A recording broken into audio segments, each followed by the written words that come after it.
Ce programme vous est présenté par Fédérec.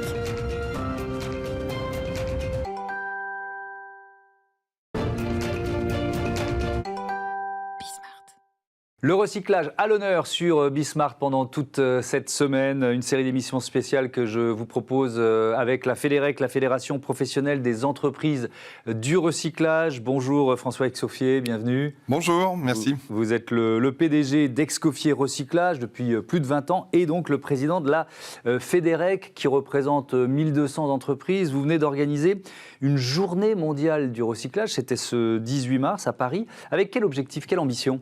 Alors la journée du recyclage, ça a été fondé par M. Baxi, qui était un président du Bureau International of Recycling. Donc c'est vraiment un événement planétaire dont le lancement traditionnel se fait à Paris. L'année passée, nous avions le directeur général du BIR, M. Arnaud Brunet, qui était encore aujourd'hui en visio avec nous, mais il avait lancé les journées depuis Paris à mes côtés. Et puis, l'idée, c'est de porter à l'éveil de la jeunesse. C'est vraiment un événement qui est tourné mondialement vers la jeunesse, pour les informer de l'économie circulaire, les éveiller à tous les sujets de recyclage, j'allais dire de recycling, mais de recyclage.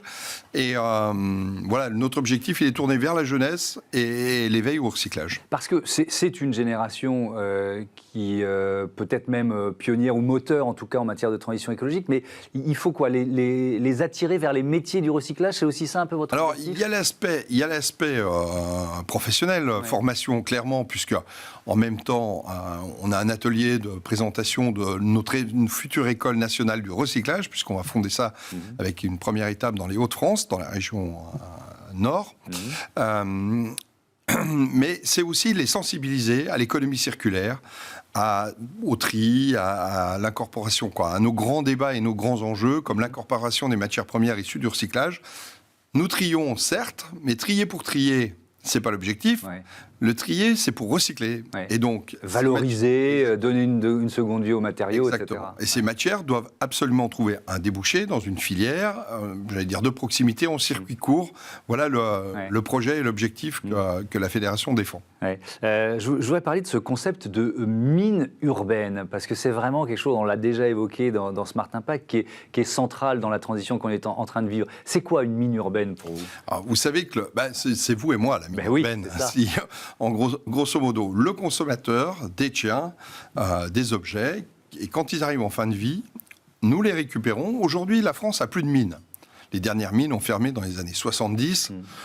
Compte tenu des conditions d'exploitation, compte tenu de l'environnement actuel, c'est une idée quand même de régression pour moi, la vision qu'on a.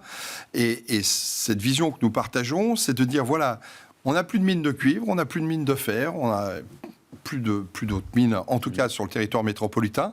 Et par contre, ce gisement-là, il est constitué. Il est constitué chez vous, dans votre maison, dans votre appartement. Et les entreprises de la Fédération du recyclage les collectent, les trient, les transforment pour être retrouvés à une deuxième vie, donc ce qu'on appelle l'économie circulaire, en vulgarisant les choses. Oui, bien sûr. Moi, je pense, on l'avait évoqué dans cette émission, aux 100 ou 110 millions, je ne sais plus exactement le chiffre, de téléphones portables, de smartphones qui dorment dans les tiroirs en France, seulement en France. Donc là, il y a une mine urbaine, là aussi, ou c'est plus compliqué ? Clairement, de toute façon, quand vous regardez les objets que vous détenez, du plus basique, la fourchette, jusqu'au plus complexe, on va dire le smartphone, dedans, vous avez de la matière, qu'elle soit plastique, verre, métal, aluminium, ferraille. Et cette matière-là, elle doit être appropriée, puisqu'elle vient de la nature. Elle doit être appropriée à pouvoir continuer à perpétuer ce cycle sans taper dans la mer nature et dans la matière première directe. Donc, d'où l'expression matière première issue du recyclage. Je reviens pour terminer sur les jeunes, parce que vous dites il y a une notion d'information, il y a l'enjeu économique. Ça veut dire que votre secteur, c'est un secteur qui va recruter là, dans les 10 prochaines années sans hésiter ? Alors nous, on estime à 10 000 salariés de plus. En tout cas, entre le remplacement des carrières actuelles plus la création de nouvelles filières, c'est à peu près 10 000. On a fait une étude qui s'appelle l'étude Q, et qui nous donne cette projection-là. Donc les 10 000, bien sûr, c'est des métiers très qualifiés, haut de gamme, d'ingénieurs process, comme quand on parle du smartphone, aujourd'hui, on sait comment le constituer. comment le recycler, on le sait aussi, à quel coût, avec quels outils. Donc voilà, des emplois très qualifiés, puis aussi des emplois peu qualifiés, avec un accès à formation rapide. Voilà, vous trouvez du travail facilement dans nos filières. 10 000 postes à fournir. Merci François Escoffier, à très vite. Merci. Pour une nouvelle émission spéciale. On va parler notamment du principe pollueur-payeur.